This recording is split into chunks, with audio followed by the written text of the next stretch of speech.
مێژوەکەیشی گەڕێتەوە بۆ ئەو کاتێک کە باوکم ئەیفەرموو کاتێک کە مەرحومی مەلا مستەفای بارزانی کە لە رووسیاوە ئەگەڕێتەوە لە قەسرەکەی نووری سەعید ئەبێت میوانداری ئەکرێ عەبدولکەریم قاسم میوانداری ئەکا لە بەغا لەو کاتەدا دیارە مەرحومی مەلا مستەفا ساڵحی گەورە پێشتر ناسینیان هەبووە فەرمی ئەو کاتە بوو کە گەڕاینەوە چوینە لای بۆ خێراتنەوەی مەلا مستەفای بارزانی ڕەحمەت پێ لەوێ لە مەجلیسەکەیە دیار بوو ئەوان چەند مەلایەکی مەنتیقەی بادینان بوون ئیشارەتیان پێکردن کە ئێوە بوون مەلاکانی هەڵەبجە و دانیشتنێکە بۆ دیارە لە بەغا لەو دانیشتنا ئەمان ڕۆڵی کاریگەریان هەبووە مەلا مستەفا حەزی کردووە کە باوکو فەرمووی کە مەلا مستەفا پێی وتم حەزەکەم بە جیابتان بینم من کە چوونە دەرەوە لێرە ئەنێرم بە شوێنتانە حەزەکەم بە جیابتان بینم کە بە جیا بینی زۆر باس و قسەی زۆر مهم کەوتە نێوانیان بۆ بەیەکەوە گرێدانی ڕۆڵی مەلایان زاناکان کەسایەتیەکان لەگەڵ شۆڕشی کوردیە کە ببێتە یەک کاری تۆکمەیی بۆ دیفاع لەو میلەتە. ئێمە کاتێ لە ساڵی تا هەفتا و چوار ئیتیحادی عولەمامان دروست کرد حەقی خۆمان بوو نەحەقشمان نەبوو توانیمانیش بکەین چونکە مەلا مستەفا بڵێن خوا عەفویکە ئینشاءڵڵا بێت خوا عەفویکە وەڵڵاهی بەم شێوە توێتی ئیدریسی کوڕم مخالیفتان بێ چاوی دەرێنم توانیمانیش بکەین لەو ماوە کورتە بە مەرجێکیش هیچ مەلایە لەو زەمانە ئیستیمارەی پڕ نەکردوەوە ناوی پارتی ببە یەک مەلا پڕی کرد بۆ مەلا مستەفا لێ تووڕە بوو تی مەلاو تەحەزوب ئێمە بەو شێوە لێوە بەرداریمان کرد ئەگەر بەو شێوە نەبووە نەمانە کرد ئەگەر وا سەر بە خۆ نەبوونای نەمانە کرد بەڵێ خزمەت یەکردین بەڵام لە پەنای خزمەتەکە ئێمەش ئەمان توانی ئەخلاقی ئەو خەڵقە تا حەدێ بپارێزین سەرڕای ئەوەی کەوا ئەو سەرپرشتیاری ئەو کارەیە کرد بۆ ئەو قۆناغا و بۆ پشتیوانیکردنی شۆڕشی کورد ئەوەی بە باشزیانی کە پێشنیارێکی ئامادە کرد پرۆژەیەک بۆ دروستکردنی یەکێتیەکی ئیسلامی بۆ زانایانی کوردستان ئەو یەکێتیەی ئامادە کرد دیار بوو هەنێک لەو برایانە زۆر ڕایان نەبوو بوو لەوە بەڵام ئەم فەرمی من ئەچم و فعلەن کە هات بۆ زیارەتی مەلا مستەفای بارزانی وەتا پرۆژەکەی پێشکەش کرد ئەویش زۆر بە سنگفراوانیەوە زۆر بە خۆشحاڵیەوە پرۆژەکەی وەرگرت و پشتیوانیەکی زۆر بە هێزیشی لێ کرد و حتا داوای لێ کرد ئەگەر بکرێت کە بێتە ماڵت بێنێتە دیلمان یان گەڵاڵە بۆ ئەوەی کەوا لە نزیکەوە خۆت بۆ خۆت ئەم پرۆژەیە سەرپەرشتی بکەیت بەڵام ئەو فەرمی کە من لەبەر ئەوەی متعلقینی هەم کەسوکار و هەم مەداریس و هەم ناکرێت لەبەر ئەو عەشرەت و کەسوکارە ناکرد ناتوانم بەڵام لێەوە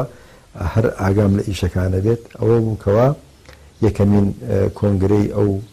یەکێتی زانایانە دەست بەکار بوو کە دیار بوو جەنابی باوکم یەکێک بوو لە ئەندامانی سەرکردایەتی گشتی و مەسئولی بەشی سلێمانی لەو یەکێتی زانایانە کە لە ڕاستیە ئەو یەکێتی زانایانە لەو کاتە ئەتوانین بڵێن باشترین بازنەیەک بوو بۆ کار و چالاکی ئیسلامی لە کوردستانە چونکە بەهێزکراو بوو بە پشتیوانیەکی زۆر بەهێزی مەلا مستەفای بارزانی و لە عینی کاتیشا خزمەتێکی گەورەش بوو بە شۆڕشی کوردی چونکە تۆ ئەو هەموو مەلایە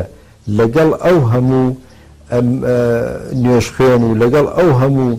متعلقینی مزگەوتە پەیوەستی کردبوو بە شۆڕشی کوردەوە. دیداری مامۆستا مەلا عوسمان لەگەڵ مەلیک فەیسەڵی کوڕی عەبدولعەزیزدا لە کۆتایی ساڵی 1974دا شەڕی نێوان شۆڕشگێڕانی کورد و دەسەڵاتی عێراقی زۆر سەخت بوو. مەسەلەی کورد بووە وێزگەی سەرەکی بۆ دیدارە دیبلۆماسیەکان و هەیمەنەی بەسەر ڕووداوە هەرێمی و ناوچەیەکاندا کردبوو.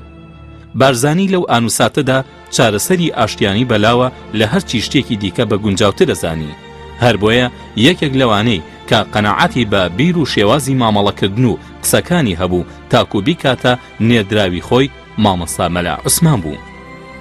بارزانی دەوری وڵاتێکی وەکو سعودیەی زۆر بە گرنگە بینی لە ناوچەکەدا،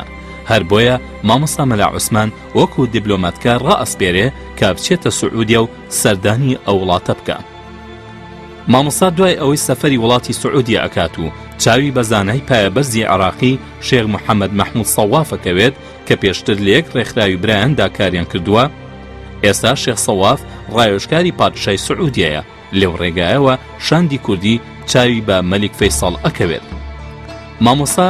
لەو دیداری لەگەڵ مەلیکی سعودیە بە شێوەیەکی گشتی باس لە شۆڕشی کوردی و ئامانجەکانیەکە کە ئەوێت لەسەر خاکی خۆی بە زمانی زگماگی و فەرهەنگی خۆیەوە بژیت و بە شێوەیەکی ئاشتیانە و دوور لە شەڕ و ئاژاوە.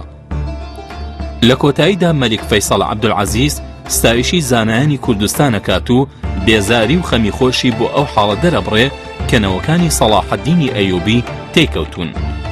لە دوای ئەم گەشتە و لە ساڵی 1975 کە شۆڕشی کوردی تووشی نوشست بوو، مامۆستا گەڕایەوە بۆ ناوچەی هەڵەبجە و لەلایەن زانایان و قوتابیان و کەسایەتە دیارەکانی ناوچەکەوە پێشوازی لێ ئەکرێ. بەڵێ ئەم زاتە دوای ئەوەش هەر بەردەوام ئەبێت لە سەرکاری بانگەواز و کۆکردنەوەی خەڵکی لەسەر ڕێبازی درەوشاوی ئیسلام و ئایینی پیرۆزی ئیسلام. بەڵێ لێرە بەدواوە قۆناغێکی نوێ لە کاری مامۆستا مەلا عوسمان دەست پێ ئەکا تەواوی توانای لە بواری بانگەوازدا چڕەکاتەوە بە هیوای دروستکردنەوەی پشتیوانێک لە گەلە چەوساوەکەی. سەرەتا بەوانەوتنەوە لە پەیمانگای ئیسلامی و ئامادەبوونی لە بۆنە و کۆبوونەوەکاندا کاری خۆیەکات. لەگەڵ ئەمەشدا لە مزگەوتی پاشای هەڵەبجە دەسەکات بە ڕاوە و تەفسیری قورئانی پیرۆز، تەفسیرێک کە لەگەڵ بەهێزکردنی ئیمان لە ناخی مرۆڤدا جنبوش و حرەکەت بە مرۆڤ بەخشێ. مامۆستا لەم مزگەوتەدا وەکو شەم قوتابیان و فێرخوازان دەوریان ئەدا و ڕۆژ بە ڕۆژ ئەڵقەی وانەوتنەوەکانی فراوانە بوون. دەسەڵاتی بەعس لەو کاتەدا لەسەر هەڵەبجە زۆر تون بوو، بۆیە جارێکی تر مامۆستا و خێزانەکەی دەستگیرەکرێتەوە. گوێزراینەوە بۆ سجنی سەماوە کە سجنێکی زۆر ناهەموار و ناخۆش بوو لە قاعەی بچووکە ژمارەیەکی زۆری خەڵک عەرەب و کورد. تەڵعان لەوێ جگە لە نووسینی تەفسیرەکە بدایەتێکی داوایەکی بۆ سجنەکان بوو کە بەڕاستی نمونەیەکی زۆر بەرز بوو لە داوای یوسوفی کە ئەتوانم بڵێم زۆر جار ئەوە حەزی ئەکرد کە هەر لەوێ بمێنێتەوە لەبەرەوەی داوا بکە. یعنی خەڵکانێکمان لەگەڵا گیرا بوون سەرەتا ئەتبینی بە شێوازیان شێوازێکی زۆر ناهەموار وەک حتا لە قسەکردنا کوفرکەر. یعنی بۆ نمونە یەکێک لەوانە برایەکی سلێمانەیی بوو کە زۆر بیر و بۆچوونێکی دژ بە ئیسلامی هەبوو، حتا جارێکیان کوفرێکی زۆر ناڕەحەتی هات بەدەما زۆر ناشرین. لای باوکم زلەیەکی تەئدیبی لێدا کە لەیدا ئەم کوڕێژ زۆر ئاوا بە شەرمەوە سەیری کرد کە سەیری کرد تەئسیری زۆر تێکرد و دواییە بانگی کرد دەستی هێنا بەسەریان و نەسیحەتی کرد. هەنێک لەگەڵی ئاڕۆی باوەڕ فەرموو وای لێ هاتبوو بەیانیان کە هەڵە ساحەتا بۆ شەو نوێش ئەو کوڕە ئاوێ کرد بەدەستیا بۆ دەستنوێژ و خۆشی لەگەڵیان نوێژێ کرد و ئابم شێوە بوو حتا بۆ عەرەبەکان دەرسی دادا. یعنی هەموو کە ڕزی جەماعەت ئەهات بیرە بدێ لەو نەوەد و ئێمە لەو قاعە 97 کەسی تیا بوو وابزانم 2 کەسی نوێژین